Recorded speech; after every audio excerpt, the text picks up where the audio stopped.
آج کی کہانی گرمی میں برباد گاؤں۔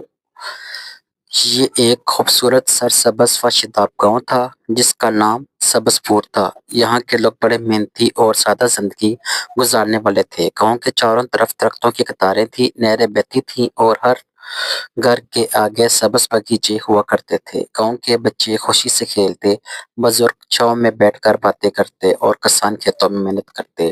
لیکن وقت کے ساتھ ساتھ گاؤں کے لوگوں کا رویہ بدلنے لگا۔ انہوں نے درخت کاٹنے شروع کر دیے کیونکہ انہیں لکڑی چاہیے تھی۔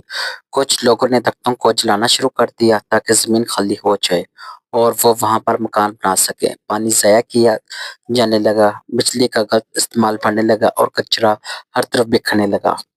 گاؤں کا ایک بڑا شخص جس کا نام حاجی نور الدین تھا اکثر لوگوں کو سمجھاتا، بیٹا درخت ہمارے دوست ہیں، یہ ہمیں سایہ بھی دیتے ہیں، آکسیجن بھی، اور زمین کو ٹھنڈا بھی رکھتے ہیں۔ اگر ہم نے قدرت کے نظام کے ساتھ کھیلنا بند نہ کیا تو ہمیں اس کا نقصان اٹھانا پڑے گا۔ لیکن لوگ اس کی باتوں کو مذاق میں اڑا دیتے۔ بابا جی، آج کا زمانہ مشینوں کا ہے، درختوں سے کیا ہوگا؟ ایک دن اچانک موسم میں تبدیلی آنا شروع ہو گئی۔ وہ بارشیں جو ہر سال جون جولائی میں آتی تھی اس سال نہیں ہوئی۔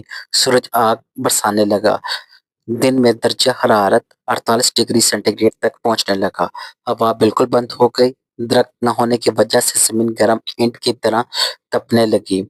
پانی کے تمام کنویں اور نہریں خشک ہو گئی، کھیت جل گئے، فصلیں برباد ہو گئی اور جانور پیاس سے مرنے لگے۔ لوگ گھبرا گئے، بچے بیمار ہو گئے، بوڑھے کمزور ہو گئے اور جوان بے روزگار بیٹھنے لگے۔ حاجی نور الدین نے ایک دن گاؤں کی جامع مسجد میں اعلان کروایا، یہ قدرت کا انتقام ہے، ہم نے درخت کاٹے، پانی ضائع کیا، زمین کو گندا کیا، اب اللہ تعالیٰ ہمیں سبق دے رہا ہے۔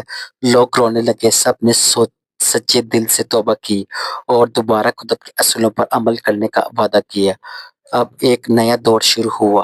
گاؤں کے نوجوانوں نے فیصلہ کیا کہ وہ اپنی زمین کو دوبارہ زندہ کریں گے۔ انہوں نے پرانے کنویں صاف کیے، ہر گھر کے باہر درخت لگائے، خالے کھود کر پانی جمع کرنے کا انتظامات کیے۔ ہر جمعے کو درخت لگاؤ دن منانا شروع کیا، کچرا پھینکنے کے بجائے ری سائیکل کرنا شروع کیا۔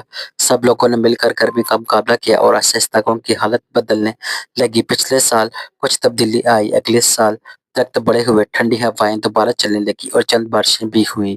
5 سال بعد گاؤں دوبارہ سرسبز ہو گیا، جانور واپس آ گئے، پرندے چہچہانے لگے، بچے دوبارہ کھیلنے لگے اور کھیتوں میں فصل لہرانے لگی۔ اب سبز پور ایک نئی پہچان کے ساتھ جیا کرتا تھا، قدرت کا محافظ گاؤں۔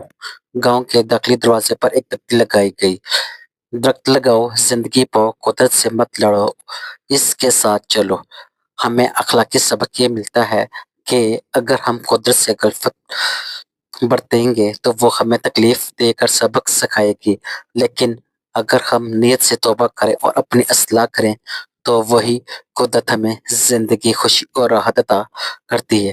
جی تو کیا سیکھا مجھے بتائیے گا۔